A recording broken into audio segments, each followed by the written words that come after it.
The meeting agenda. Motion to approve. Second. Okay, all those in favor? Aye. Aye. The motion passes unanimously.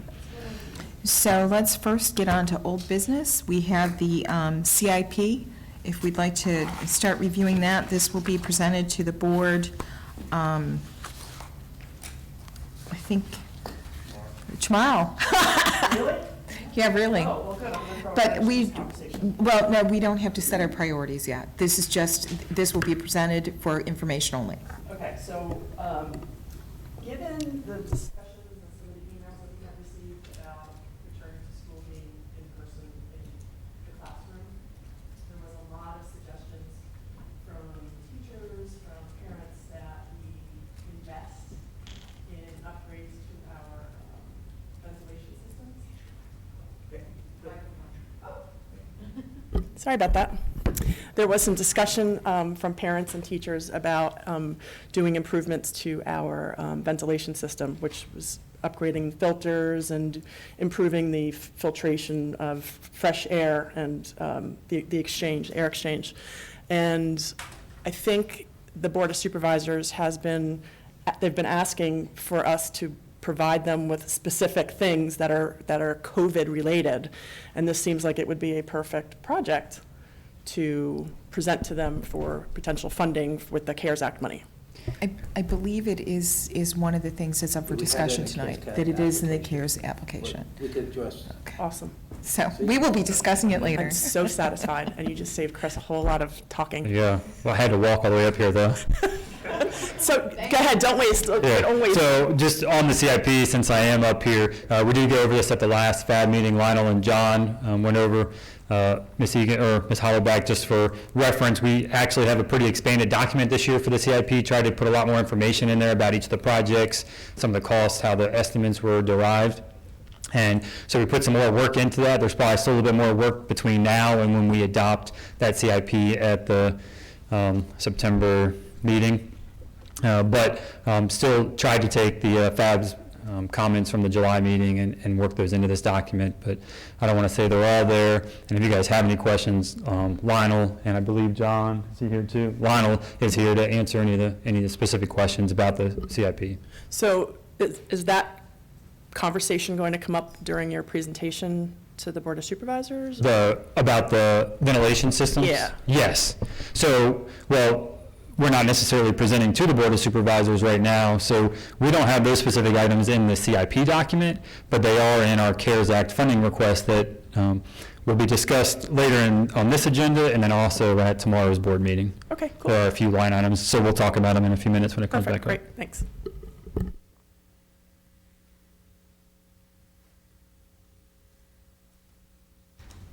Hey, Lionel or Mr. Anderson or Mr. White, which one of you is going to talk about the CIP? Let's go ahead and work on that.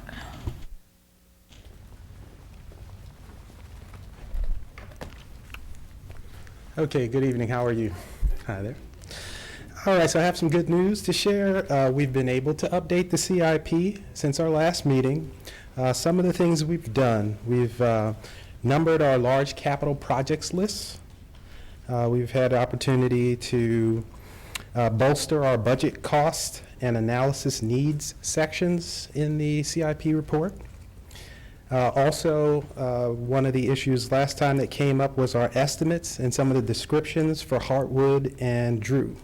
They've been updated. And we've also added a little more information about capacity with that renovation at Drew. We're expecting to get 3 more classrooms with that renovation. And we've also sort of played out a scenario if we were to possibly look at moving the day school to another site, that could possibly add 4 more classrooms, or that's about 84 more seats to the capacity of Drew. Something else we've done, we've had the opportunity to meet with Dr. Jones and the chief academic officers to get feedback on our CIP presentation. So that presentation is one of the attachments for tonight's meeting. In particular, when we met with the chiefs, some of the feedback they gave us was related to middle school capacity. We're growing at all levels, elementary, middle, and high. And currently, the CIP doesn't have middle school capacity in it. And what we are trying to do is, typically we meet quarterly. And one of the things we'd like to do this year is to have that quarterly meeting and staff sort of go through different ways of how we could get the capacities. So for example, traditionally you could add a new school or you could do additions to existing schools. But then that poses other questions. So for example, most of our middle schools are 1,100 seat capacity. Well, that begs the question, are we interested in taking the capacity a little higher than 1,100? And so those types of conversations need to be had, and our plan is to address that type of conversation in these quarterly meetings with Dr. Jones and the academic chiefs, and prepare that information for you next year in the CIP. Let's see. In terms of next steps for us, we are going to be updating our rough order magnitude costs estimate for high school number 6. We anticipate we'll have that from our consultants by August 17th.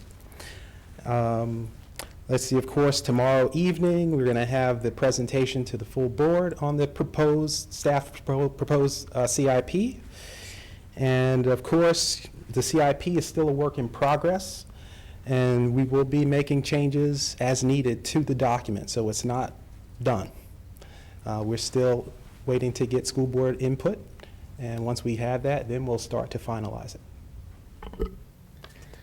Okay, I just have 2 questions.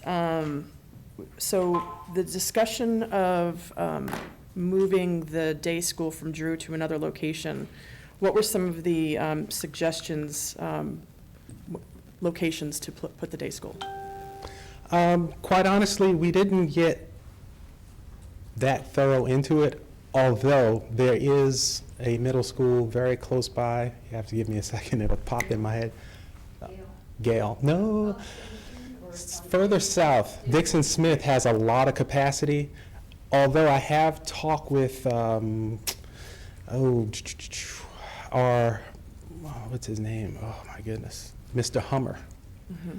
We're going to go and go check out the sites, and he's expressed an interest in maybe we need to have more dialogue. And again, that's where these quarterly meetings that we're going to have with the chiefs and including Mr. Hummer, we need to get everyone's feedback on this, because it's not purely there's a school with a lot of seats open, let's move it there. Right. It goes beyond that. So we're preparing for that this school year. So one of the other things that I would like to see going forward as you guys continue to have those conversations is to pull our file on Drew and give us kind of an amount of how much we've invested to make that school day school specific. I know we've made a lot of interior alterations to the building to accommodate those students. So I'd be curious to know how much we've invested in that already and how much would we have to put into relocating that program to another school.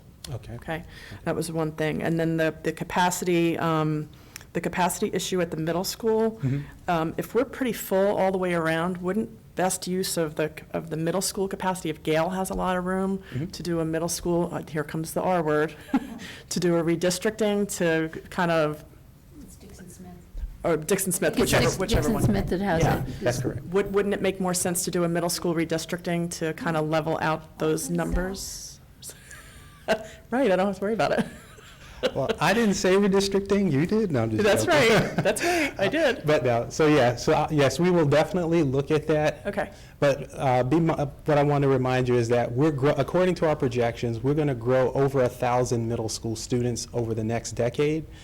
And so besides being able to shift students into existing space, we're still needing more facilities to accommodate future growth. So before Shirley Heim opened up, there was Stafford Middle School, okay? And we were busting at the seams. And to have a middle school with any more than 1,100 kids in it, it would put a lot of, I mean, we'd have to expand everything, all of the support areas, the gym, the cafeteria, all of those places that support all of those children. So that's another cost that has to be included in that. I, for one, am not a fan of having any more than 1,200 middle school kids in one building. But I'm just one board member, so I just want that to be taken into consideration. And I totally agree with you. But you're really, and I totally agree. But these are the conversations you're gonna bring us for next year. Yes, sir. This is- Yeah, just, Right. well, they're talking about holding quarterly meetings, and these things will come up, and I want to make sure that it's been said so that nobody can come back and say, well, you didn't tell us to talk about that. So, The other question I have too is that if Drew Middle School is on the list for renovation, if we were to move the day school from that facility, would that change the renovations that we have to do? Because obviously some of those seem to be to accommodate the day school population of students. That's a good point. I'm going to have my colleague, Mr. Anderson, answer that question.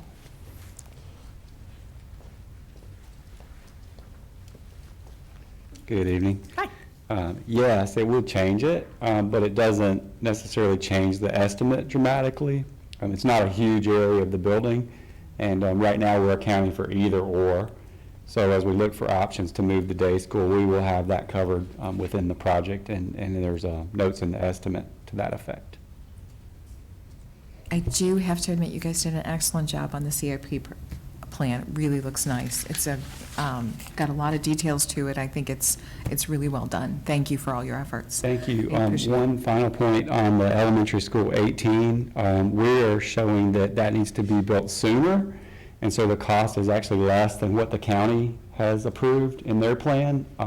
We show it in the report where the inflation over time brings the cost up to the county number in 2030, and then we're looking at an earlier date, which is about $7 million less cost for building it sooner. So that was one of the things that y'all asked us to show in the report, and we have that for elementary school 18. Right now, we have a placeholder for high school number 6 because we're actually looking at the possible sites, and we just want to make sure that we're accounting for those sites and the site work that's going to be needed for either of those, and just updating the high school 6 estimate overall. So we'll have that before September 8th, and also we're trying to get that before August 17th because there's a draft of this information that's going to be due to the county at that time. It's just a draft, so it won't change your approval on September 8th for the document.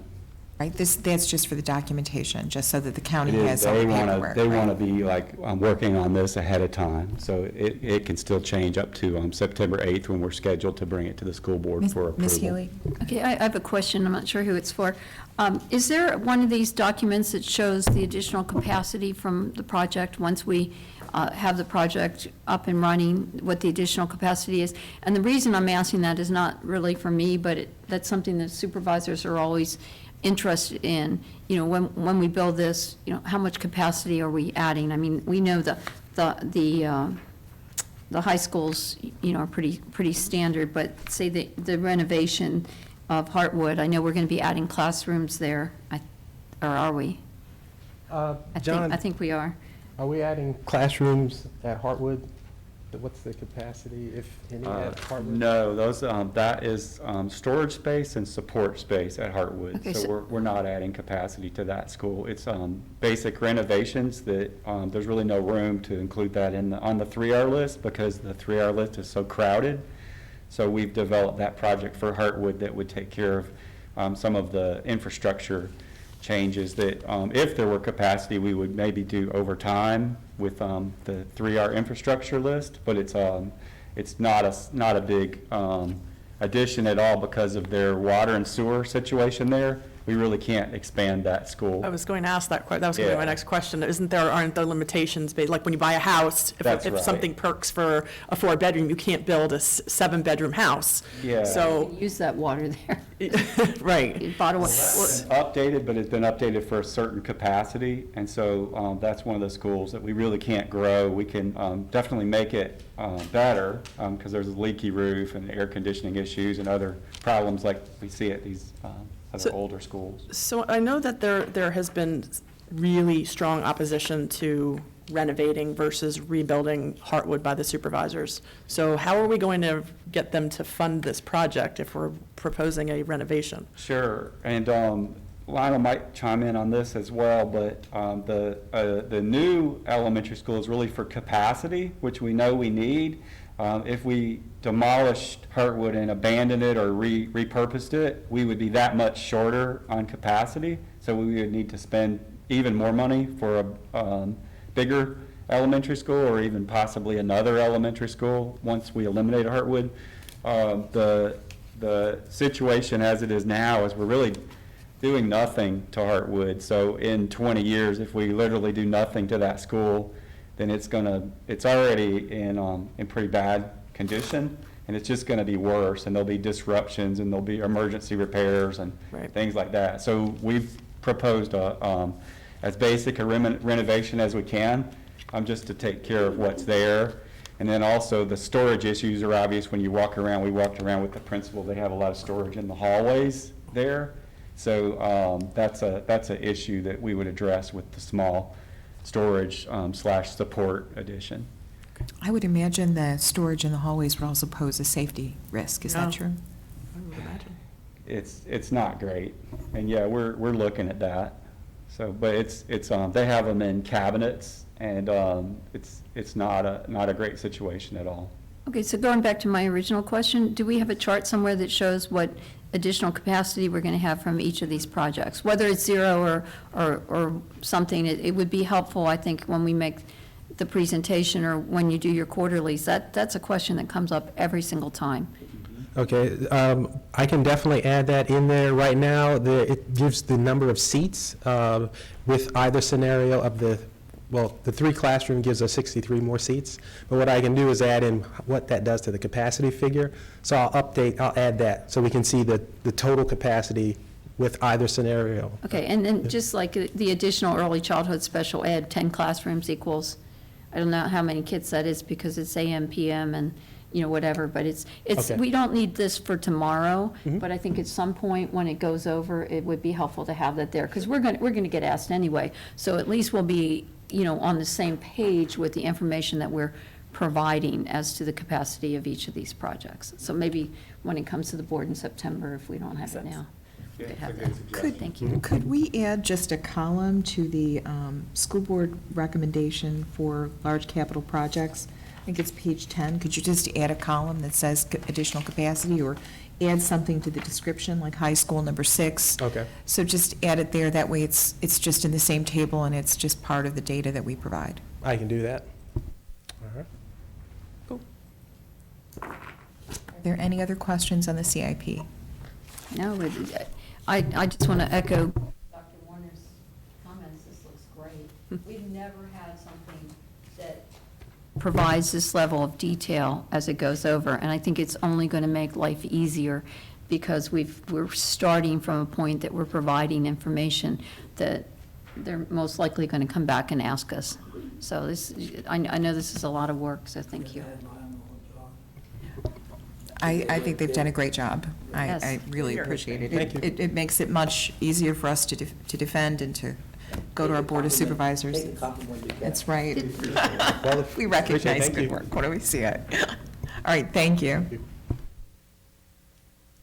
Okay, on to the healthcare premium supplement support for employees on a leave of absence. Do we have any numbers on those yet? On how many teachers may be requesting? Good evening. Yes, ma'am. To date, we've actually only had 5 employees that requested a leave of absence for next year, and that's all inclusive of all leaves of absence, so both the general leave of absence For this year, for this coming for year. this coming year. That's right. Just remind that's different than leaving. That's correct. So, well, and actually, I'm going to tease out 3 things. So there's leaving, bye. That's one thing. There's a leave of absence, which is something that's governed by our policies. There can be either a general leave of absence that can be requested by May 1st of each year. That's for anything under the sun that you'd like. There's also a medical leave of absence. Separate from that, there's requests for family and medical leave. And I think that those get mingled, so I just wanted to clarify that. So what I'm speaking to are the numbers of people who've requested a leave of absence under the voluntary leave without pay policy. As of right now, there have only been 5 requests. I will say I've gotten a couple of inquiries, but not formal requests in the last few days. And just don't compare to. It's lower than in prior years, actually. We had the opportunity to look at those figures earlier today. I don't have them right in front of me, but I could go ahead. Yeah, but it's not a big figure any year, but this year is actually trending lower. So, Are those COVID related? the ones that have been requested? The 5, yes. Only 2 of them did people cite COVID. Others were general leaves of absence that people had submitted back before May 1. People may have been considering COVID at that point when they submitted it, but it wasn't cited in the request. Have we seen an increase in FMLA leave, or, and what about teachers just leaving? Has that, what are our numbers looking like? Yeah, we have seen a trend of more late resignations, both amongst teachers and paraprofessionals, than we have in prior summers. It's somewhat unusual for us to see a high rate of resignations after the June 15th deadline, which is in state code. If you resign or request a transfer on or before June 15th, it's without prejudice. So if you wanted to leave the school division, if you wanted to go do something else. But after that, there's the ability for the employer to apply prejudice. So in the past years, we would see some requests for people to resign after June 15th. It happens. But this year we have seen an uptick in that. I can get you the specific numbers. So we have seen a transition in that. In terms of family medical leave, frankly, we've been waiting for the dam to break on that. We've been waiting to see more requests come in. I think that that's starting to happen at this point. I think really just in the last couple of days, we've started to see more of those come in. I think as we've got closer to the start of the school year, some of those are starting to come in. So. Ms. Healy?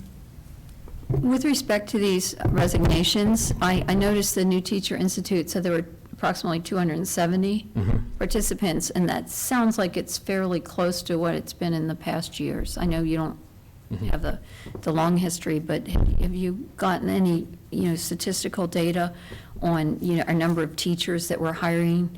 Has it gone up significantly in the need, or has there been a change? And I'm talking about the past few years, because I understand that the late resignations, but to me, I need to look at that in context as how many, are we filling? So, Yeah, this, one thing we just always remember when we compare to a previous year, we added a lot of positions. So how many new teachers, how many new teacher positions did we? it was around 50. Yeah, so it's, yeah, and I just bring that up is because it's not always just a 1 year that's great. That would only be if we're not employing new people. And so by point of comparison, and I'm going to do a year-over-year comparison tomorrow, because that'll actually mark the year-over-year of when staff were supposed to report back last year, to provide a nice point of comparison. But we have hired, when I last did this, which was a couple of weeks ago, I think we had hired 25 more people to licensed positions than had left. For any reason. So whether they had resigned, retired, taken a leave of absence, we'd hired 25 more. Problem is that we were walking in with 50 vacancies, and we had the additional added position. So we're making up ground, but it doesn't necessarily look that way, if that makes sense. So I'm going to run another analysis on that based on up-to-date figures tomorrow. Thank you. So what exactly is the scope of the support for the employees on leave of absence? We're taking an action on this tomorrow. It's on. Right. The scope of support, in terms of what's before you right now, or? What we're taking up tomorrow night, what is that scope of support? That actually I think was it's a a- school board. A recommendation for whether we're going to provide support for premiums for those teachers that have taken a leave of absence for whatever reason. We certainly have the funds in the healthcare benefits plan because we never made that one transfer, so it wouldn't be a problem for us to do that. And I guess the board would like us to make a recommendation as far as whether we want to do that or not.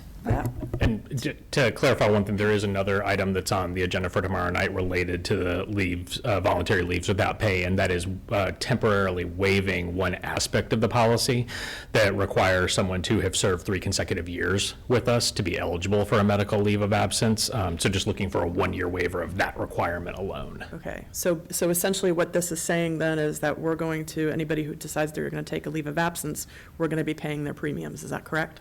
That was the thing that was put forward. Our portion and their portion? Just the employer portion. Okay. Which is substantially larger than the employee portion, but. Got it, okay. It just strikes me that would Well, there's encourage people to take a leave Right, of absence. and plus there's That's- only 5. I mean, if we had a slew of people that felt, that they needed to take leave without pay, I would look at that a little differently than 5. And you said 2 of those 5 are COVID-related. Are they all teachers, or are they different, All of them are licensed categories? staff. All of them are licensed But staff. are they teachers, or are they, I mean, we have licensed staff in central office versus, I'm I just can't answer that curious. question without potentially risking someone's identity. Okay, well, I don't know any of them, Right. so. So, They're- I don't mean to sound coy, No, but. Dr. Warner said teachers, so I just wanted to Yeah. clarify. They may or may not be teachers, we can say that. Right, so. They're not necessarily Not teachers. necessarily And I teachers. mean, and from our discussion, I'm not sure I'm ready to recommend that we pay that premium because of the numbers, and we haven't seen it necessary to do so in the past. And basically, we're taking the money that's in the health fund out Yeah. to And- do that. And I understand there's money there and there's a good cushion, but it's in there for a purpose. And if I could layer one other thing on, part of why I did the distinction earlier of, voluntary leaves without pay, which we often refer to as leaves of absence, and then family and medical leave. Well, that's is- completely different. Which is a The- different story. The law right? controls that. We're not even discussing it. Right, and I think the question then is there is the potential for someone who is on family medical leave, we can pay the employer portion of their health insurance so long as they are getting a check from us. We would, and maybe Chris, or maybe you and Chris have spoken. Right. We see that as a better option than those on a leave of absence. And Right. maybe you want to explain that a Right. bit more. So most people, while they're on family and medical leave with us, will continue to get a check for some period of that, either because if they're VRS hybrid staff, they'll be eligible for short-term disability, and so they would continue to receive a payment there. If they're on legacy VRS plans, they have their own leave. They have, depending on the nature of the leave, they might have access to the emergency leave under the Families First Coronavirus Response Act, and then there's the sick leave bank. So the overwhelming majority of staff that go on family medical leave continue to get a check from us, and as a result, we can cover the employer portion. There are some that for a portion of their family medical leave, they are not on paid leave, they're on leave without pay, and in that situation, we typically do not pay the employer portion. And so I think that what we're saying is that that there is an opportunity for us to say that in the current situation, that we would say that during that window, we would cover the employer portion that we don't presently. What type of a surplus are we talking about here? Because I know one time we had a significant It's millions. surplus, and It's millions. what we did was we had a premium holiday for the teachers who stayed. So have we considered doing that again? It's many millions. Well, that's what I mean. If we can give it back to the employees who have chosen to stay, give them another holiday like we did, what was it, 2 years ago? Yeah. Last year? It's my first year. Yeah. So 2 questions. One, you asked about how much funds are we talking about of a surplus? And in our health benefits fund, so there's a lot goes into this, but just in our health benefits fund, we, as of June 30th, are sitting about $29.1 million in cash. Not all of that is available because we do have to keep roughly, I'm going to say, $15 million in reserves. So there's still probably $14 million for us going back to, we had originally planned to transfer that to the OPEB trust fund. The board approved that, I'm going to say, February, March timeframe.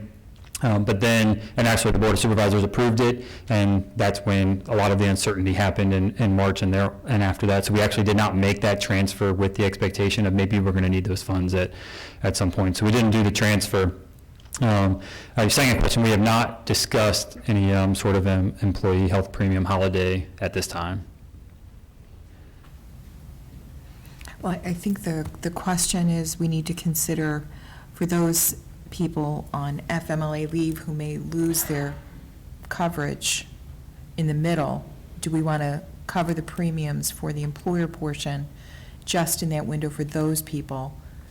And then consider, maybe Chris can get us some numbers for a premium I think holiday. that would be fair, as long as we're going to take care of everybody, you know what I mean? Right, So right. I just don't want to create an environment where we're giving people a reason to file for FMLA or go on, Right. leave of absence. Some people might be staying with us because they want to take advantage of the health, and it's not about a paycheck, it's about the health insurance. We can come back, if not by tomorrow, maybe by tomorrow, Yeah. give you an idea what the holiday, the health premium holiday would look like, and then Okay.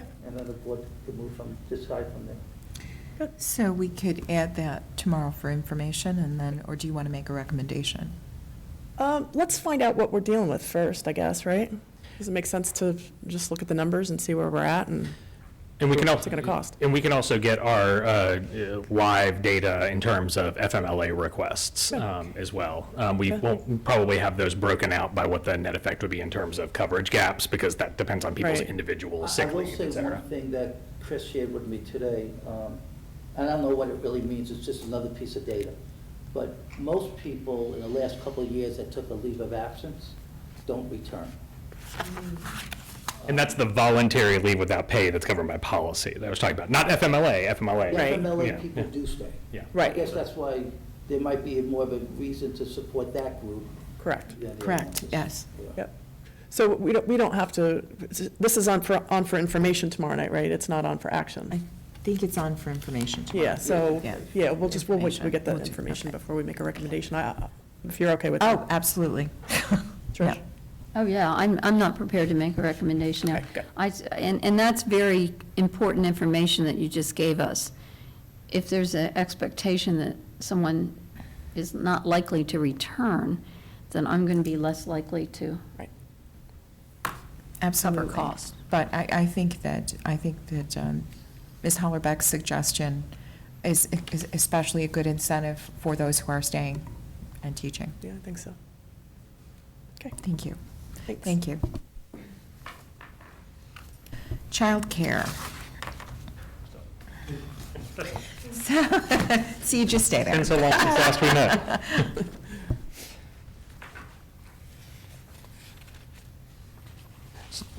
So if I'm reading this correctly, we have capacity for 375 children in childcare. Presently, right now, at the Presently. YMCA, with the investigation of additional sites that would enable that capacity to expand to Okay, do we 625. have any indication of how many employees are going to be seeking childcare? That's a good question. So when we had done a survey of staff back in late June, early July, the response indicated that a little over 600 children, so not that many staff, but 600 plus children that were elementary aged, there was a desire for a childcare option for those staff. We have not done a formal request or registration for staff for school year care. While we were working out the plans of the YMCA. I'll say that the sign up for the program that the YMCA is running this week and the next 2 weeks for the PD weeks was very low. I think we only had 21, 22, do you remember? It was very low for this week, and so the YMCA actually had to shift where they were going to operate the programs. We're not sure to what degree that is because of the late timeline on which it was announced versus other factors. So for right now, the YMCA is still planning on operating the programs that were advertised for the next 2 weeks. And I think that we will know more about what the overall demand for care will be for, especially as we look at what the registration looks like next week and the week after, because I think that during this PD week is staff get a better idea of expectations for once students return to learning on August 31st. I think that families are going to have a clearer idea of what care needs they might have. Do we know what the county's doing? Yeah, okay, so we met today, Chris and I met with the county administrator and the assistant county administrator. They're planning to put in their CARE Act request for childcare for their employees. Who are they using for childcare? They want to use our sites, the YMCA. So they're going to take up space that would Well, go I into our think- teachers' children. So the answer is only if we had space, but I also would say the CARES Act money would come from the Board of Supervisors. We right now are not using any of our facilities because of the low numbers. It didn't make any sense for YMCA to open up a site, so it's at their main building on, down by, Right. The Mossad Family Center Yeah. down in Falmouth. Right, but you said with the capacity at the Y is 375 kids, and we have 600 children that need to be placed. That had, where families had indicated an interest in it, And when you say families, they're teachers? Sorry, Teachers? staff. Staff, okay. Staff, All right, I globally, just want to make sure so. if we're talking about. Yeah, I know, talking I about know. the community as a whole. Yeah, no. Do we have the potential to open additional facilities? Potentially. The YMCA was investigating the possibility of opening sites at, I think, 6 more sites that would give a total of 13 sites, and that would bring the maximum capacity to 675. So, I think there's two factors. One, staff have the option virtually to work. Two, we haven't started to bring kids back into the buildings. When we bring kids back to the building, mainly children with a certain characteristic that need a very specialized staff member. Not anybody could teach a child with a disability, not anybody could teach a child English language. So we may see that more staff, the 22 number may go up just based on the need. Bus drivers will start driving. Remember, this is not just teachers. Cafeteria people will start preparing meals. So we anticipate that number will go up. And then I could be wrong on this next statement, but this is just my theory, that as time goes on, this is just my hypothesis, that more people are going to want to teach from the building, okay? That there's going to be more technology, there's going to be more adults, and that we may see that, so an increased desire.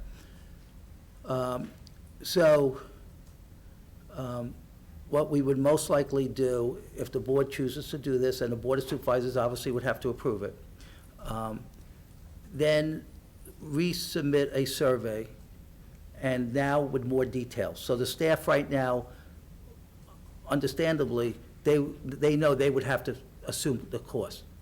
So if the cost, and we're actually have a shared cost in our system, 75% by the employer, 25% by the employee, that we might see the numbers change once we know the exact details, if you guys approve it first, and second, the Board of Supervisors approve it. That is really just to December. The CARES Act money, is it December or January, Chris? December 30th. What? December 30th. Okay, so to winter break. The federal CARES Act money for localities is different than us. If we use our CARES Act money, we actually have 2 years, okay? But the counties and cities, they only have it to December 30th. Okay. but we have to use federal funds for childcare. You have to use federal funds for childcare. Which is a restriction that we are subject to, that the county is not. The restriction in the Virginia Code only applies to school divisions. It does not apply to other municipal governments. What was that 75, 25% that you were just So, talking about, shared costs? So 75% of whatever the cost is, so the YMCA has different cost structure depending on a couple things. One, how many days you want your child in childcare.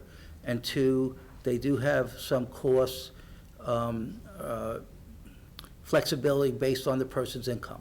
So it would look, it could potentially look different for two people coming to the same childcare based on those variables. How many, the more days you're there, they need a commitment. How many days they want a commitment for? 4. For, because what happened, this is a good example, they were ready to go with a lot of locations, and then only 20, 22 people wanted it. So they have to prepare, they have to hire their staff and so on.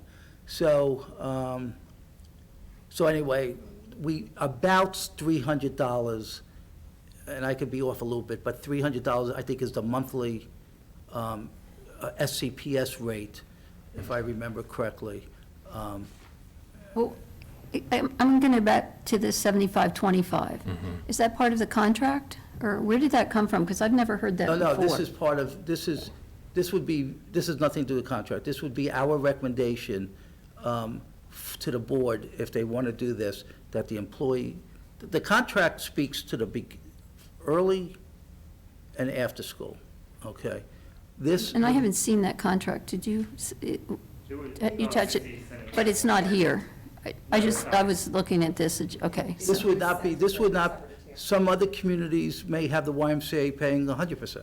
I mean, their school system. This is just a recommendation that, and why we think this is reasonable is because we feel like there should be a commitment from the employee that if we're going to start this, because what happened, and we had some upset people this week because they thought they were going to send their children to one of these sites that we were promoting, but understandably, the YMCA can't lose money on this.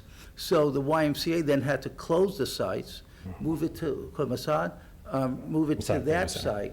So we would ask people to make somewhat of a commitment. I think you have, this is my personal belief, and people could disagree with it, that you have more of a personal commitment if you're contributing something to it.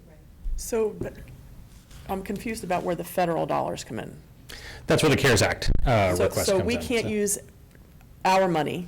We We by have to state use law, the right. So essentially, we would be asking the Board of Supervisors for that money to pay for this program. That's- And it'll be the 75-25. Well, that would be. To include their employees as well. No, I don't know what they're going to do for their employees. Okay. They're going to have it in their CARES Act application for their employees. That's going to be a recommendation by the county administrator. I don't know if they're thinking 75-25.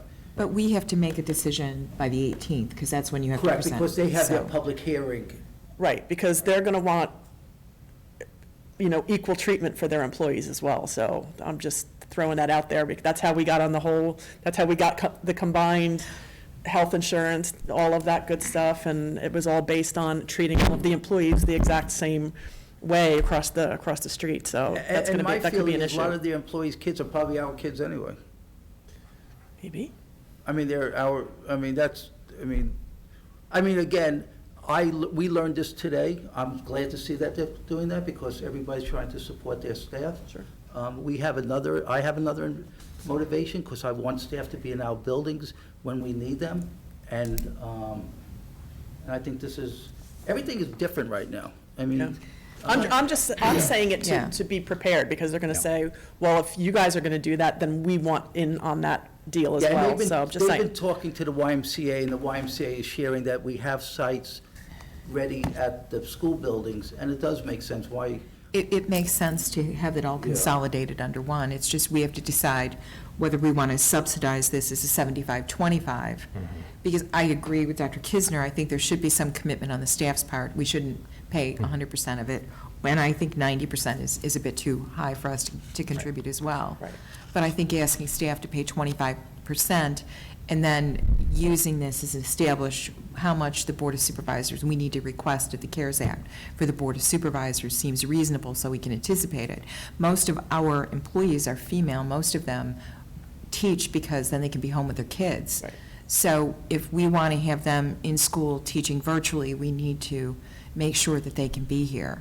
So I support the 75-25. I don't know where you all stand, and that's. What is the 113.75? Is that the 75%, or is that the total cost? I'm looking at this chart that y'all gave us. So the total cost for one child, 5 days a week, full-time, is $113.75.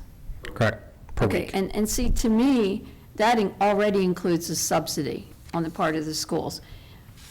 My child is 27, and back when she was school age, I paid a lot more than that a week for before and after school. So I called 3 local, and these are in North Stafford, because they're ones I'm familiar with the sites, daycares. And I asked, what is the price per child, full-time for a school-age child? And one gave me $230 a week, one was $260 a week, and the other one was $1,000 a month. So in effect, I think that this rate, this full price rate is about half of the going rate for the local providers. And we had this discussion, Dr. Kisner, because I think the fact that they're using our facilities for a nominal rental fee, and the fact that we're going to be doing all this cleaning, which is going to be a significant expense, which is not incurred by the Y, then that is already a subsidy that we're giving here. Because if one of our parents who is not an employee wanted to put their child in daycare, they would be paying over double this. So I would just respectfully say, again, these are our staff members. This is something no one anticipated. Our employees are the ones that want to be in our buildings. And a lot of those that we want in our buildings could potentially, based on the age group of our employees, could have children 5 to 12. It seems, and we're very fortunate, the YMCA, I thank them. They have a very good rate, they negotiate with us, they're doing it for Fredericksburg and Spotsylvania counties also. I think it's a reasonable benefit, if we want to use that word, under these circumstances. And what the other child care centers charge, that's what they charge. But our staff, and remember, it's all staff, okay? So it's not, and even if you are a high-wage staff member, high-paid staff member, this is an unanticipated cost, and then we're asking you to be in the buildings. So I would like the board tomorrow night, because we're not taking any action, but for tomorrow night to consider it, and why there's a sense of urgency. 2 reasons. One, because our staff returned it today, and 2, we have to have it in front of the Board of Supervisors by the 18th, probably prior to that. So 75% of CARES Act money would be allocated to this program, not Stafford County taxpayer dollars. CARES fund. No, I think the proposal is that we would include. 100% of whatever goes to the Yeah, YMCA it's CARES Act. is federal money. Yeah.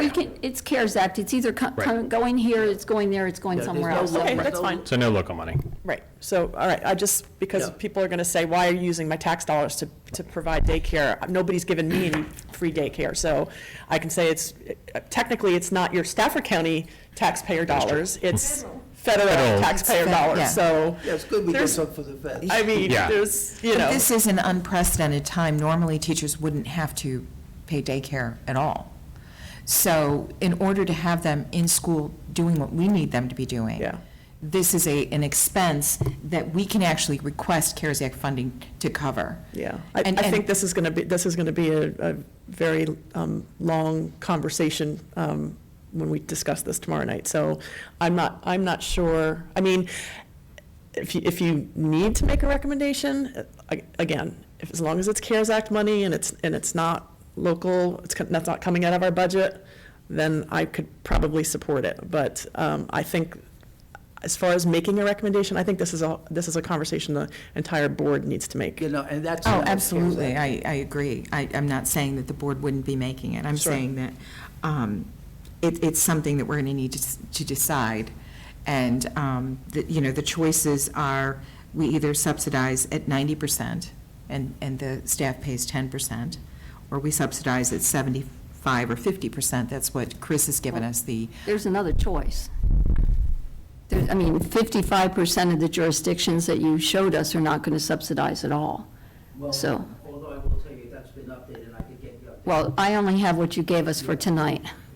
And a lot of them are now doing what we're doing. because of the CARES Act. But it's not just teachers and higher paid staff, it's all staff Right. But and bus wouldn't- drivers. Wouldn't they need before and after school care? I mean, if, for any of our employees, if they're working a full day. Right. Under normal circumstances, they would have before and after school care, would they not? That would fall under the same thing, right? Well, I know, but Dr. Warner just said, well, these are exceptional and normally they wouldn't need any childcare, but they wouldn't need And childcare and if the before and they're after care working program will full-time. continue to operate. And the rates for that are what's established in that program as well. What are those rates, just for I think it's $20 a week for. 20 a before and after week? care. So it costs $4 a day? Wow, for before and after school care? Not very lucrative business, is it? I don't know how many hours a day that would be, because they have to be picked up by 5. Yeah. And I'll double check. I think the drop-off is 7, if I'm not mistaken. No, I think it's earlier than that, Hours for a week. before and Remember after. the hours that they would do? So the program the hours that the YMCA has quoted to us were 6:30 to 6:30. So their before care presently is 6:30 a.m. until first bell, until the students go into class at the elementary schools, and then the aftercare is last bell until as late as 6:30 p.m. And so this is just filling in the gap between those hours. So in essence, though, the 25% is close to what they'd be paying for before and after school care. I mean, it's Ballpark. not exactly, but I love to give benefits, but I've been saying since this whole issue came up months ago, what are we doing for the community? And I really appreciated you putting in here, if there's slots left open, then we can offer it to our community. But now with the county coming in, there's most likely not going to be anything, left. But I can tell you, as a parent that paid for daycare 20 years ago, these are amazing rates. Yeah. I mean, I paid more than this They're 20 years ago for before and after school care. And based on what I've, learned today, granted it's North Stafford, maybe it's less in the south. I don't know, but I doubt if it's that much different. We're already at 50%, of the commercial rates. So we have all these people, in the community, including many, many low income, who are much lower income than, a lot of our staff, that are faced with this same crisis and a dilemma. So I get it, I get the recommendation, but this is where I'm coming from. Right. We're doing nothing for the community. Well, no, let me. And now I need we're to giving it away. I need to respond to that. Our teachers coming in are doing something for the community. They're working for the children that I think we're speaking about. So it's not like they're just dropping the kids off and then they're going on vacation. They're dropping their kids off, and then they're teaching our most vulnerable children. So they really are doing something for the community. I get your point also, but I'm just focusing on our staff. And we're very fortunate to have the YMCA. I mean, I'll be the first one to tell you, not every community has a YMCA like this. It's a great rate, but it's also a rate that, because it's so good, I think we could offset and support our staff in this way. And let me just say for the record, I'm not suggesting our teachers aren't doing anything for the community. They're doing a lot. This has nothing to do with our staff or what they're contributing or valuing. It's, really, to me, it's what's fair. So this, I mean, I would see giving someone an opportunity to participate at these rates is a benefit. It's already given a benefit. And if we want, I mean, who knows? We may end up doing the 75, 90, but if you want to update those figures tomorrow, that would be helpful. But the way I looked at the information, I didn't see anything about what our surrounding jurisdictions are doing. It's 77 out of, 140 responded, and over 55% of them, based on the information that was given to us for the meeting this evening, are not doing anything. So that's where I'm coming from. That's all. I'm not going to say anything more, but I've had this discussion, and if we could offer this out to the community, I'd be 100%. I'd go for your 90% if we could, but it's just not going to happen because there's not going to be enough seats. And if we have, say, somebody that makes $100,000 who has children, they're going to be paying the same rate as someone that makes $10,000. I mean, there's not even a sliding scale here, and I know with the Y, in some of theirs, there is a sliding scale, when they when they look into it. So this is just an across-the-board, no exceptions, it's one percentage. So that's just some of the concerns I have, and I won't say anything else. I appreciate your input, I appreciate your opinion. I understand that the community is also struggling. Many parents are struggling with daycare. It's a huge issue. And without the Y, I don't know if there would be enough daycare facilities without them using our schools and setting up these services. I don't know that there would be enough daycare facilities for the extra children that would be involved. So it's certainly worth considering, especially since we would be using federal dollars that are available through the CARES Act. And we're hoping that this is all a temporary accommodation for what we need. Thank you. I appreciate your input. And I thank you for this document, whoever put this together. I don't know if it was you or Chris. Tag team effort. And this is through December 31st, correct? Or is this proposed, because if it goes beyond December 31st, unless there's a change in the CARES Act, it will be coming out of our funds. It would be. Which it would be legally limited. cannot, is So we the have to- point. Well, then it would. Yeah. So we would have to discontinue the.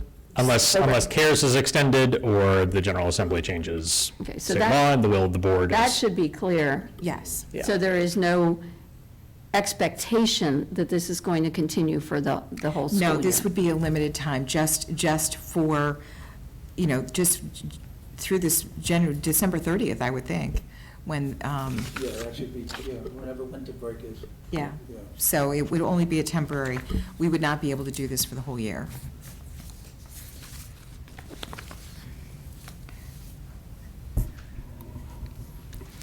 All right. So are there any other questions on childcare? Meal distribution, where are we on that? I'm going to introduce, I don't think you guys have had the privilege of meeting Brian Washington, who's our Director of School Nutrition. Brian Williams, sorry. I've got a coworker, last name Washington. It's not the first time. So Brian Williams is going to join us, and he's just going to give you a brief overview. He's also going to present at tomorrow's school board meeting. But since Ms. Healy specifically requested some information about the meal distribution plan, I wanted Brian to come to this meeting as well and go over that. No, I appreciate that. What I'm particularly interested in is the non-free and reduced and how we're going to address collections or making up the deficit if we don't get paid. Hello. Hi. So to answer your question, we're going to, once we go into the National School Lunch Program, we're going to allow parents who want to purchase meals, that will take place at each school site location. So we'll be equipped there with a point-of-sale system to be able to collect. We're also looking at an incentive for parents to use the My School Bucks, which is the online prepayment system. So we strongly want to encourage that as well. We want to look at an incentive maybe to try to offset the cost, because right now the cost can be somewhat prohibitive. It's like $2.49 for a transaction on the My School Bucks. So definitely people who take advantage of that will want to encourage them to put larger sums of money on their student's account. So for the bus meal drop-off sites, if we will not be taking cash, obviously, it's just not a safe practice during this time. So we're going to have those meals, and we'll be charged. And if there's money on the account, it'll be coming out of the student's account. If there's no money on the account, then at that point we'll allow that student to charge. And that's basically under the no shaming policy from the state. We don't want to refuse or turn away any student that would not have money to purchase a meal. Would any of this fall under CARES Act funding? Not that I'm aware of. It was good up till August 31st, we were able to offer meals all summer long and not worry about this reimbursement issue, but it stops September 1, right? That's correct.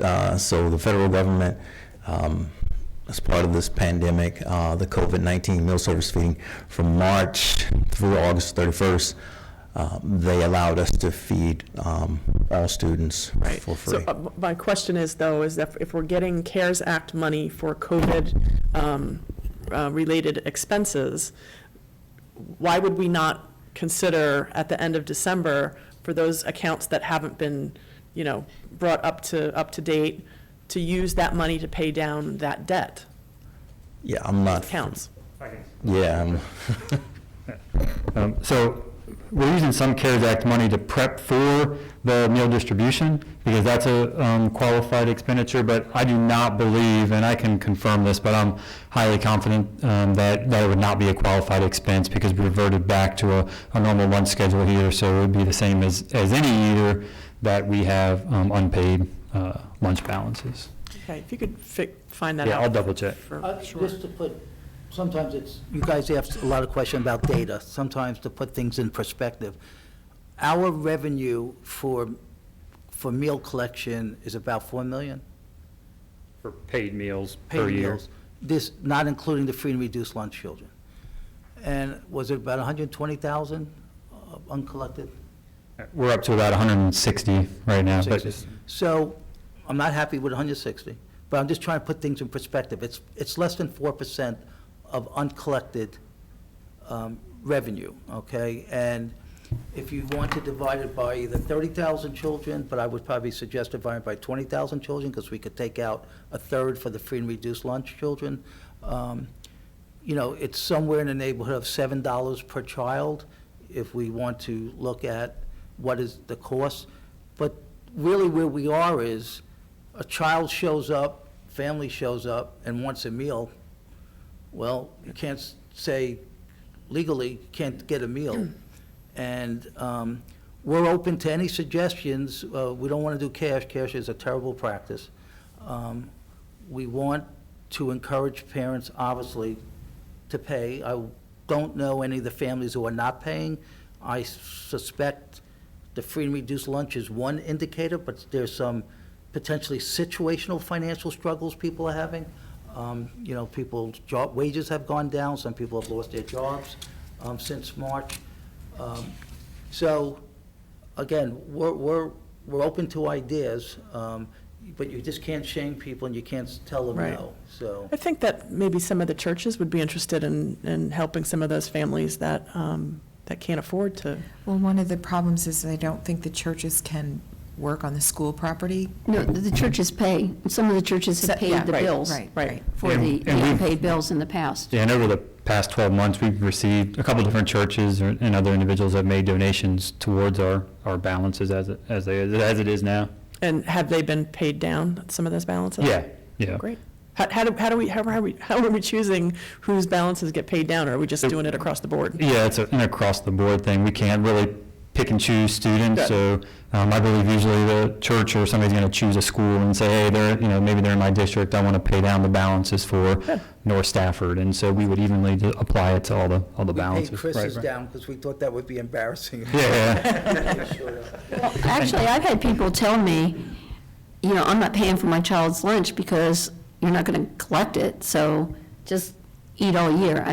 Is that right? No, but It's brazen. But that does happen. And certainly, I think people whose financial situation is different than it was last year, they should be encouraged to apply for the free and reduced. We need to have no shame in applying for these programs. Right. Because that helps everybody. It helps us because then we don't have the deficit, and it helps the family because they just come up, and when people come up for the meals, all they're given is their student ID number. And, they don't have a different card or a number based on whether it's free or reduced or No, none of very the above. confidential, you're right. Yeah. The thing I would offer is, if I had a neighbor and said, I'm not going to pay, I would probably say you should pay. Yeah, because $3,900,000 worth of people are paying, so 120, 160, whatever the number is not paying. So does a lot of that money go back into purchasing more food and, I mean, is it like cyclical, like we are funding our own lunches with the revenue that we're making, is that supporting the lunch program? I guess that's what I'm asking. Yes, I believe that it's supposed to be Yes, enterprise self-funded. fund. It goes right back into our operation. But we've already identified this year a deficit in the nutrition program. Normally, the nutrition program not only funds its staff, it funds, things in the kitchens and improvements and things that normally we would be expected to pay. But I thought in an earlier presentation, we were told that we're not expecting the food and nutrition to have a positive cash flow. Therefore, we're already taking money out of our operations, which I have no problem with at all, to fund that deficit. So if we're already projecting a deficit and we either serve fewer meals because there's not going to be as many children, very few children, I would think, in the schools, I'm not sure I wouldn't want to try to do a projection this year of what that revenue is going to be and how much this deficit's going to be,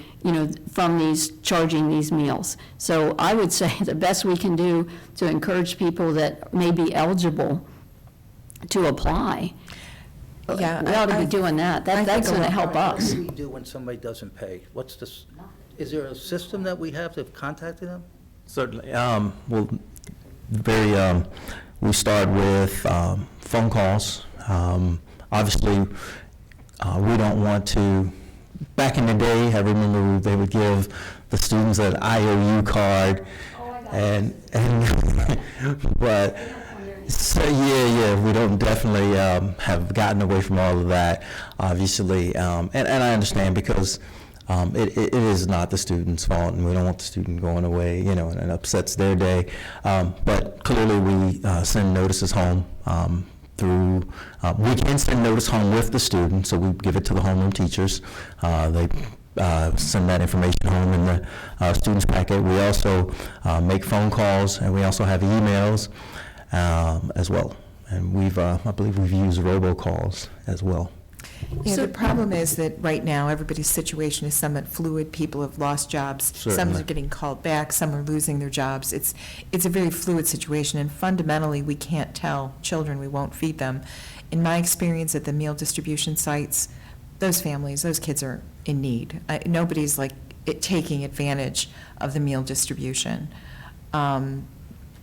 I think the only thing we can do is wait and see how this plays out. Maybe Chris can help us see if we can get this as a qualified expense for the CARE Act. That would be very nice. I know that Congressman Whitman has said that he's lobbying the USDA to extend the meal distribution so that we can continue to support it. And the only thing we can do is just continue to provide the meals and try to work on those people who just don't want to pay, which is just fundamentally selfish if you can afford it. And I'm sure that is a very small minority, but in these times, when most people are financially challenged, are you going to pay $20 a week, which is more than that if they got breakfast and lunch, which ends up being more than the daycare? If they're, for the staff daycare, not the outside daycare. Or what happens, I mean, I want to be very careful about tracking what these debts are, because I don't see that there's going to be, much of a collection ability. And it may be because the people either don't have it or have decided why should they pay when they know we're ultimately going to not do anything. I mean, we may call, we may send emails, and of course, they don't have to answer the phone, or they can delete the emails. And there comes a point where I think we ought to just cut our losses. But I would like to know, based on what was owed as of March when we, cut it off, how that compares to prior years. And was it higher last year, or what have we collected? I'm not asking for this for tomorrow, but what have we collected since we got out of school? Have we collected 50%, 2%, whatever, because I think that would be indicative of what we can expect in the future. And I don't think it's because people don't want to. I think a lot, can't. But I think we need to plan on that and have funding available from some source to make up this deficit, recognizing that nutrition is not going to be able to pay its way this year.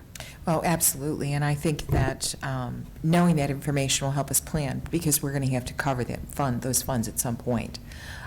We can hope that the USDA comes through. We can hope that the federal government continues to support it, but we can't really build any future on hope. And I still think that the robocalls are effective, because I remember as soon as last year, "Dear Irene Egan, your son, Sean, has a negative $10 in their lunch account." It's like, I don't want to hear from you again, Tim. So I get online and I pay my bill. So we need annoying robocalls. We'll put that on the list. I was a parent that the kid's hand got stamped, and that was just because I wasn't tracking it. And then, once we got that school lunch, I was getting thanked by all the friends for buying them dessert. And I'm like, wow, I would put a lot of money into the account so I didn't have to deal with it for a while. Well, then it would run out because everybody was charging dessert to my child's account. So She one was way or another- generous. Yeah, I think the yeah. cafeteria ladies. I did enjoy the though from the kids. That was a good thing, but I it think it wasn't was- lunch they were buying, it was dessert, because you can't get free dessert, right, or something. Correct. It's just the main, To charge à la carte items Do even. you have an idea what the average balance, the average debt is, or something like that? How many people? I know we looked at it last year. I don't recall offhand, but that's a pretty easy number to get there. I think it's clear, I just want to clarify that we don't have a choice, as long as we're providing meals, which I don't think we have a choice on that either. We can't turn a child away that wants a meal. So whether that's at our site or at one of these bus destination sites, pickup sites, if a child shows up and doesn't have funds, we have to provide them that meal, and then we're going to charge it to their account. And then we'll worry about the collection later. So I just want to be clear, that's a state code. So all we can hope for is that there's either federal money or that it would have to be federal that gets extended past that August 31st, which everything we're hearing, and we've been pretty clear about right now, that that's not happening, or that maybe Ms. Hollerback's suggestion of seeing if there's a way to use the CARES Act money to offset the balances that we would accrue from September 1 through December 30th when the CARES Act funding ends. I think Ms. Healy's point is just we'd like to have some idea what we can anticipate in costs.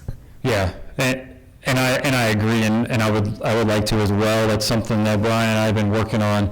This year looks completely different, and it's unprecedented. There is no prior year to look at and compare to. On a normal year, we can project, and this year is pretty tough. So we're not quite sure what it's looking like yet. And also that we're doing everything we need to identify people that may be eligible. Yeah, that's a goal every year. And actually, we don't even have to say free and reduced, it's all free, right? Because we're not charging the reduced anything. Correct. So, And that was something the state was pushing for this year. In the last stage of the state budget, they actually took that out. We were going to receive some funding, but that's actually a small amount that reduced. So just talking with Brian, it would just make it cleaner and easier and great for those reduced families. Mr. Williams, how quickly can somebody, if their circumstances have changed, refile? And can they do that throughout the year? Certainly, they can do it at any time throughout the year. We'll have the online portal for the meal application. It's simple, fast. We definitely recommend it be done actually online, because the next day those benefits can go into effect. Do you have a time frame in which, do people have to sign up each year? Yes, sir. Yes, sir. So the meal eligibility from last school year will carry over for the first 30 days of the new school year. And after that point, if the families have not reapplied, then their eligibility is dropped. And do we reach out to them? And I'm sure we do. Right? Yes, sir. Yes, sir. Definitely want to get everyone that we can qualified and approved. It's a benefit to them, but also to us, because now we're going to get federal reimbursement. Right. Yeah. Yeah. And maybe when we have our drop-off locations, we can have information available there, so that people say, if you want to apply, you can. I think most people will try to pay, but I think there's a lot of people that just can't. We could try to create some, kiosks, maybe make it easy for people to apply while they come and get their food. And we could talk more about that during Okay. your window in which people have to apply. Maybe have somebody there with a computer to just help them, so that they're just giving their information and doing it online. It's possible. Right, we're looking for a new task for staff, right? Yes. Certain staff that are going to be repurposed. There you go, good task. If you have 3 children, if one's eligible, do all the other 2 become automatically eligible? If they're in that same household, yes. Okay. Even if they're not attending Stafford County Public Schools? Well, the eligibility will only apply if they're attending Stafford. No, in other words, like if a lot of, this is my assumption, I could be totally wrong. It may be easier for a parent to do a 7-year-old, but if they also have a 17-year-old, would that automatically? You have Yes. to just do one application for? It's a family application. So so everyone that's on the application, every child on the application will receive the same meal benefits unless it's a foster. What in if the there's an home. 18-year-old that's already graduated and they go to one of the distribution areas and the mom's got 3 kids, one's 18, who's not in our school anymore, are we going to turn the third one down who's 18? So they have to be a student. If they're not a student in Stafford County Public Schools, then Doesn't that kind of violate the whole? no, it doesn't, because it only applies to students. Kind of Yeah. mean. So You the have little you brother and have to sister- identify that you little are a brother and student. sister get to eat, and the 18-year-old sitting there going, "I'm starving, Mom." Yeah, And that's why you called Stafford Food Security, and then you can have food delivered to the family. that's true. And maybe we ought to go back to the people that owe us money from last year and make sure if they're eligible, they apply this year. Yes. But the dilemma with unpaid lunch balance is obviously it's not just it's a nationwide issue that every school system has had to face and to deal with, and the state has given us best practices, but we're incorporating those. So since there's no federal law that stipulates what you can't, basically what you how you can hold the families accountable, but yet we can't, refuse students. So, yeah, it's a challenge nationwide. Thank you. Appreciate it, your input. Thank you. Thank Any you. other questions? Okay. Dr. Kisner, do you want to go over the CARES Act funding, or Chris, who's doing I that? want to do it really well. Chris, we do it? Which one? We go over the CARES Act? Yeah. CARES Act funding request.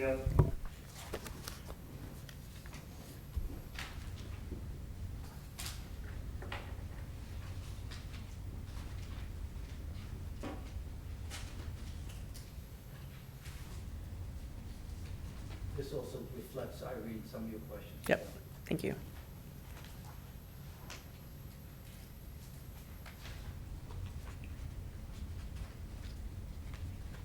Sorry, we got too many topics today, I gotta find.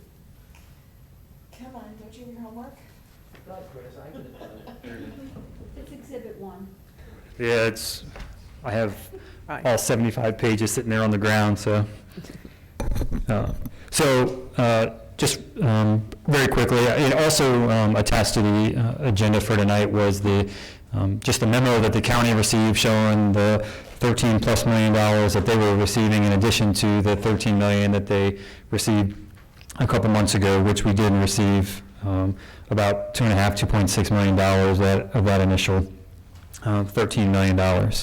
So on this go-around, we have a list of roughly 10 items, and if you want, I can kind of go through each one of those. Some of these are not new items. They would have been items that have been presented either to the FAB. I don't know if they were shown to the full board at any point. I think so during some of the discussions. Just some of actually I know they were in Dr. Kisner's presentations when the 100% virtual presentation.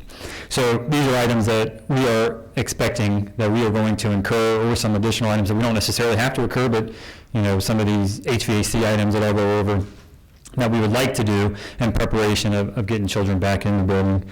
So I'm going to go down the list. We have additional council hours. That is not new. That was roughly 80 hours per school site, providing that to each school. So they have the counselors that came in on those off-contract hours to start getting the schedules ready. This is an incredible task, just getting ready for the school year, trying to get 30,000 kids split up in the system between A, B shifts. A different year, and so we talked to them in roughly 80 hours per school site.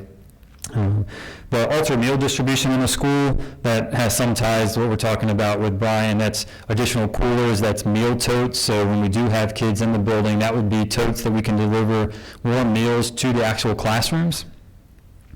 The additional internet expansion, those are for some, I'm going to call them Lego Khajiits, and if you have more questions, Jay can come up and talk about that, but that's trying to expand the Khajiits power, whether it's for homes or neighborhoods, buses potentially. The supplement child care costs, we discussed that. That's assuming 400 kids are participating at a 75% SCPS subsidy. We have a couple lot items or instruction items. So this was originally on the prior memos. It's expanded a little bit since we've gone to the 100% virtual, and as we've gotten deeper into that process, and Jan has worked with all of her staff and gone over this in quite a bit of detail. So just the additional software that's needed and an expansion of existing software. So we have a lot of software that maybe was only for, I'm going to say, 5,000 kids, but now we need it for not just middle school, we need it for middle school and high school, or we need to expand it for more subject areas. And so that's about 1.5 million. That's a big chunk of that. A smaller piece of the instruction are some at-home materials and consumables. We've also been started paying teachers the last few weeks to do curriculum development and online curriculum development and building it in Canvas, which is that software. Also looking at some of the, there was some pre-Canvas training, we'll call it, about a 5 or 6 hour course that teachers could take, and some paraprofessionals. So trying to get them a head start on this teacher work week, if they were completing it prior to their contract hours starting today, they would receive a smaller amount for completing that course.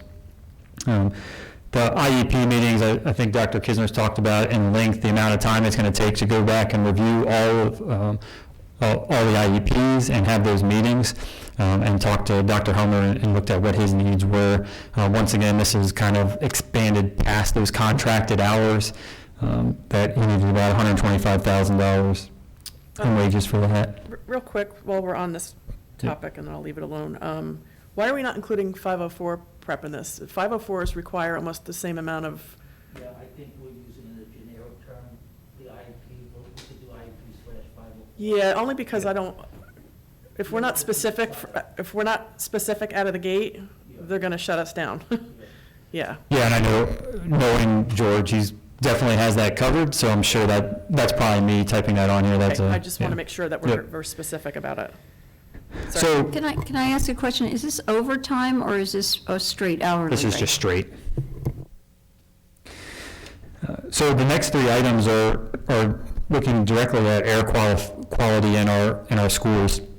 I can tell you there's still a lot of work and research that needs to be done on there, which is why that last item is kind of an assessment. So we're looking at having an engineer come in and actually tell us what is possible. So we've got 36 sites, potentially. I know it's not 36 different HVAC units, chillers, but you can't just take a filter and throw it in any system. It has impacts on your airflow, which then obviously impacts your air quality. So it's really easy to say, hey, just upgrade your HVAC filters to the whatever that 13. Code 13 or whatever, MERV 13. Yeah. But our maintenance staff and facilities say, hey, hold on a minute, we've got to do our research, we can't just do that. So the last several weeks, they've been on phone calls with our HVAC vendors, some engineers, and our maintenance and facility folks, trying to find the best solution. These numbers seem kind of low to me. Yeah, so the filters is somewhat easy. We have to, the Most 13 filters are more expensive. So that's what that additional cost is in that first line there. The air purifiers, we're looking at trying to get air purifiers in the majority of our classrooms, and that number can grow if we don't do the bipolar ionization, which is that very last one. That's just an assessment. If we were going to actually do the bipolar ionization, which there's also like a UV one, that you wouldn't do them both on the same unit per school. The county actually, in the CARES, the first round of the CARES request actually did included a bipolar ionization enhancement to one of their HVAC facilities. So ultimately, it's looking at, I'm going to say, killing the virus as it goes through the air.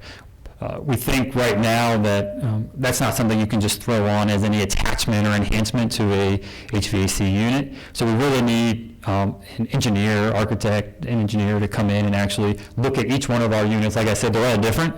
So we need to have them come in and actually design that for us. So we want to start with the assessment. There's going to be a design. Long story short, the funds have to be spent by December 30th. There's no way we could do all that by December 30th. So that's why we're really probably concentrating more on the air purifiers, and we've already ordered a batch of those. I think 400. I know John is still here. I think it was about 400 air purifiers, and that was so that we could target, our where we're having summer school, where we already know that we're going to have it in some of our Rising Star, North Star, and some of those facilities, anywhere that we're going to have some classrooms. I know not to start the year, but as we progress during the school year. So the expanded conversation will have to be a CIP change next year. Yeah, or we identify another funding source. So say we do the assessment, it comes back and says, hey, we think your best option is this bipolar ionization enhancement to each of your units. It's going to cost $3 million, Our very, very rough numbers was maybe $2.5 to $3.5 million to do that across the division at each of our sites. But that's really us kind of shooting in the dark right now. We don't have a formal bid or quote on that. Just very roughly talking high level with engineers. So to be honest, I was originally on this, and as we got deeper in, we said we're getting way ahead of ourselves. We're going to end up doing enhancements to our units that are going to cause more issues than they're going to fix. So the prior instance I gave is you could end up restricting the airflow too much on a unit that's not meant for it and cause condensation, what you're doing with the airflow. So that's way over my head, and that's why we want folks to come in and give us a proper assessment. So we were starting off with the $50,000 request to do that assessment. And this is the list that you're going to give them tomorrow, across the street? Well, so it goes to the full board tomorrow. Yeah, full board tomorrow, and then after that is when it would go across the street. Okay, so those notations are going to be really important to let them know across the street that this is just a little snapshot of the HVAC stuff that we're doing. We're going to, down the road, it's not going to be a surprise that we're going to be asking you for another $3-4 million to make the rest of the improvements. So. I would imagine that not all the HVAC systems that are in our facilities would even be upgradable to this bipolar ionization system. So that's really going to be a fairly big wild card to try to determine which schools could have it, which schools couldn't have it, and what our alternatives are as far as adjusting airflow and ventilation systems. And don't we have in our 3 Rs list a bunch of replacement for chillers and things like that? So, I mean, that people will look at that and say, well, you guys just spent all this money on doing improvements to the current HVAC systems. Why did you not take that into consideration when you were doing replacements? To be honest, most of those items on the 3R list aren't even funded, so they're on there. It doesn't mean they're actually happening. Gotcha. Point taken. I do, because you brought up the 3R list. When you have your joint meeting with the Board of Supervisors, we often focus on a capital improvement plan. We need to spend some time and energy on the 3R list, because that thing just keeps on growing, and there's a lot of important issues on it. Yeah. I have a suggestion. When this comes to the board, if we could have as background information, the $2.615 million that was approved in June, where those expenditures were, Sure. because I think that would be helpful. What did we spend the money on? Yeah, well, what did they already approve? Right. Now, do we have any idea from the finance staff at the county what range the Board of Supervisors is thinking about for the school share of the $13.3 million? No, just personally, they had $26 million total, so even with the prior $2.5 million that we received, even if we received all of this, we're still significant, I shouldn't say significantly, we're less than the percentage that we get in our annual operating budget of their budget, so I don't think it's an outrageous request. Well, is there I'm not suggesting that. I'm just trying to figure out how we came up with the 5.120700 when it's been discussed. A lot of these improvements for the air are going to cost a lot more. Right. Then this is almost a drop in the bucket when you said you ordered 400 air purifiers and put them in where we're in summer school or some of these places. Well, how many thousands of classrooms do we have? Right. That are going to need them? So Right. it's just I would be trying to put it in curious. perspective. I'm not suggesting it's too low or too high, but I'm, just trying to find out where it fits in. Yeah, so I didn't target a number. What I did was collect what all of our costs were. I'm leaving out like I've already explained, we're not trying to do the bipolar ionization in every unit because we can't even, in every school, because we can't get that done. So this is the full request as we have it right now of all of our expected additional expenditures. Does the Board of Supervisors, That's unfunded so far, because we did receive the 2.5 already. has the Board of Supervisors kind of broken down? I mean, I know that they just started this business grant for businesses in Stafford. I'm curious as to how much their grant program that they're going to be giving to business owners in Stafford County, what that line item looks like as far as what they've allocated to that program, or what the sheriff's office is Sure. getting for gas masks or whatever it is that. What I I'm can- just curious where we are on the spectrum comparatively. Yeah, what I can do is add what they approved with their first $13 million, because that was on their board. It was actual resolution. They approved it. So I can attach that to tomorrow's agenda as I'm well. just curious. I think it's good background information. I can do that. Is there anything on the 3-hour list that would satisfy improvements to the ventilation system that would benefit the schools? Nothing that would be done by December 30th, and we have several chillers that need replaced, HVAC units, and mechanical repairs, but none of those are in a position to be completed by the deadline. He got up his seat. Yes. Did Chris give the right answer? Did you want to yell something out? Okay. Okay, so we couldn't get those done in time is basically what you're saying. So we Yeah, would have correct. to spend the money, not just allocate it. Correct. Okay. Are there any other questions? All right, I do have a comment. Now, this supplemental childcare cost, that's based on 400 students, and our initial survey said 600 plus. So potentially, that could be 50% higher. So how do we address that when we're asking for this? Yeah, I would say that, this is just, again, my professional guess, it's not going to be as high as even what we have in this application. When we were looking, it was more the hybrid model, and the hybrid model would have people in the building and their kids they're not in the classroom for at least 3 days a week. So I feel pretty confident on this number. If anything, I would think it's maybe even a little on the high side, to be truthful. I don't think it's the low side. Right, see, this is just my gut tells me, if I were a teacher and I had school-age children, particularly in the lower grades, that it would be impossible for me to do my job as a teacher and care for my school-age children at the same time, particularly since they're going to be either on the Chromebooks with the synchronous or the asynchronous, or, one way or the other. So I would think that the childcare need would be essentially the same. That's just me. Whether I were Yeah. teaching from home or teaching from the classroom. So I just don't want to underestimate this cost if it's potentially 50% higher. I mean, if we are going to go that way, I'd rather ask for more and say this is based on, the response to the initial request. If it's lower, then this sum would be reduced. Well, some teachers may also decide that they'd rather bring their kids in for daycare, like they may try teaching virtually from home and discover that it's just not feasible. So, I mean, those numbers could change conceivably after we start Right, this. but that's my point. As long as we're asking for this money, Absolutely. why would we underestimate Right. by 50% the response to our initial survey? I agree. Since this is money, Right.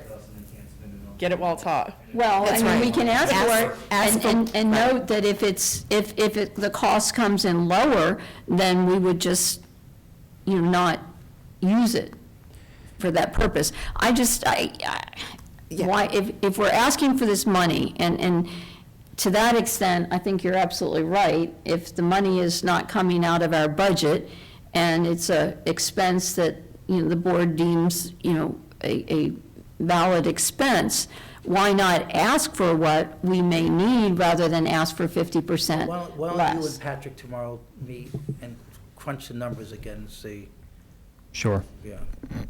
And that's just our share of and you're basing that on the superintendent's recommendation? Correct. Okay, so if you're going to do it based on the higher figure that, they responded and say, this is what the original response was, it may come in, lower, in which case, our request would be reduced. But right now, I think we can only reasonably estimate it based on the numbers that were given to us. And, when it comes out, if it's $25 a week for 5 full days of, daycare with someone in the daycare to supervise your child, getting the instruction, gee, why not? If you're trying to do your job somewhere else. Just for $5 a day, oh my gosh, that'd be fantastic. Yeah. Thank you, Chris. Thank Yep. you, Dr. Kisner. The last item is COVID-19 specific, and I think Jay was going to cover, you talked about the mega Kajis. Could you give us a little more information on that? And using buses to establish mobile hotspots. I know some teachers have requested it. And then, are we sure that our broadband is going to be adequate for all the people that are going to be online? And then finally, I was just worried about software and hardware, just for teachers who are going to be using their classrooms now for teaching. Do we have cameras? Do we have, everything that we need? Now, I realize computers have cameras, but do we have everything that we need as far as I'll hardware? try goes? to remember what all those questions are. Might ask you to restate Never a say few you of them. have everything you need. See, I just like to ask it all at once. Yeah, Go so ahead. I'll start with the easy ones. The bandwidth we have inside of our buildings is very adequate. It'll be more than enough. They have desktop computers in every classroom. We have about 600 conference room style quality, very high quality webcams with good mics and everything. But every Chromebook also has a video camera on it as well. So there's lots of technology in the building, plenty of bandwidth. As far as the super Gajits go, essentially the ones we have been handing out so far are like family size. So it's like 5 people can be on it at one time. It's filtered and everything. No Netflix, no Hulu. The super Gajits, same, except about 5 times more capability at a minimum. So we're using those in a couple of situations. One, to help support the daycare centers that might not have adequate internet service themselves. So we're going to put those in there and let the Chromebooks go through those. It's filtered, everything's good. Another situation is the meal buses that are going out to support not only keeping track of the meals and everything, but also the idea that, maybe sign up for the free lunch program ahead of time. That could also be done right there on those meal buses. So it's going to help track all that. The ones we have so far are they're mobile ones, so they can be put in buses. They can the same thing could be put in a daycare center. What we're looking at for the internet cafe on a bus or near a bus is the same kind of technology, but it's actually fixed to the bus. It's built in and installed on the bus. It's like right in the top middle of the ceiling, and it's got really good service. I'm sorry? How many people would that serve? How many? About the same number, about About 25 or 30. Yeah, they're designed for smart buses, where, you know, they're riding out to rural areas. That you've probably heard Google did a big thing on it. And but anyway, so those we have 3 basic kinds of internet cafes we've been talking about. One is actually in the school building, where we've talked about going out and getting students and bringing them back, which will probably happen anyway, whether we do these other things or not. The other 2 kinds of internet cafes, one is like what you would traditionally think, where they bring a bus out, park it, and it just kind of sits there for weeks or at a time. That's got some issues if you're walking up with and not social distancing next to the bus. It could rain, it could get really cold, it could be really hot, a lot of things like that. So I've gotten some feedback from Barry as well as Colette about whether that's a good idea or not, and they're not sure. So we're still kind of working on that. The other one, which is gaining a little bit of traction, is actually having the internet cafe on the bus, where the AC or heat is running, and it's being monitored by the driver and a normal bus monitor. So we still have a long ways to go on those as far as pros and cons and things, but that's the kind of thing we're looking at for those super Khajiits. And I think I got them all. Okay, and I think you covered the software, yes, because we already talked about that. Chris mentioned that in the CARES Act funding request. I was just worried about hardware and making sure that we can deliver. We have all the virtual tools that we need to deliver what we have to. Are we doing, I've heard some mention of tutorials for kids who are not really accustomed to online learning. Are we doing that at the building level? Are we doing it before school starts? How is that playing out? There's a couple of pieces to this. One, the family outreach training portal we have on the website, we're starting to build a lot of resources to tie into that and just have everything sort of one place for everybody to get to. When we hand out the Chromebooks, it's going to have a piece of paper on the inside that talks about the family thing. It gives some basic instructions on how to connect to their Wi-Fi at home, if that's what they have, and just some things like that. And it'll, you know, be in multiple languages, of course. It'll be sort of like that book you get with your stuff, where it has one page of English and a bunch of pages. Okay, never mind. Gotcha. All right, so thank you. So and You then, did get everything. yeah, during the first time period of school, the teacher's going to be working on how to learn on online. It's, you know, it's some skills that you have to learn. Teaching online is extremely difficult. Right, right. Yeah, I taught anatomy and physiology that way. So, Ms. Healy? Well, that just reminded me, this doesn't have anything to do with you, but all these forms that the families have to fill in and send back the first week of school, how are we going to do that? You know, the code of conduct, and then, I mean, there's all kinds of forms that, I think we We're giving. went electronic last year or 2 years ago, didn't we? Pretty much everything's virtual. okay, Yeah, all right. yeah. It's all virtual. So we're going to, and we're going to be tracking that. What if somebody doesn't sign the code of conduct? I mean, So we would really want to encourage everyone to download the Parent View app for their smartphone, or just they can use their student's Chromebook to get on Parent View as well. So they get a code from their school to connect to their student's account. But all that student code of conduct stuff is. Right there. Is right there, opting in, opting out, that sort of thing. Yeah. And the one with the military, I forget the name of it. That comes from the federal government. Right, but we are always encouraging our students to fill it out. Tests. So we, Yeah. right. No, you're right. I mean, there's gonna be some families, we gotta remind them 3, 4, 5 times before they complete it. There's no question. Well, and I think that if we make it available, I don't, it's a federal document, so I don't know if it's permissible, but scanning it and putting it online as a PDA or PDF and PDA, okay, where'd that come from? As a PDF and, have them submit it that way.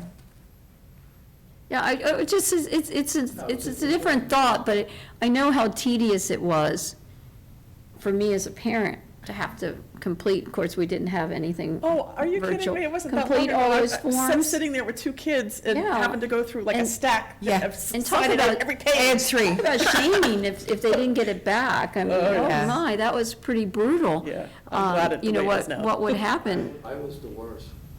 Well, thank God for Lori. But She did it all. these kids don't have She the did it all. paper. Talk to their mother. Well, it's just, Yeah. everything's already harder right now in any And, phase yeah, of life. It is. It's just, gonna it be really more- is. More difficult. Yep.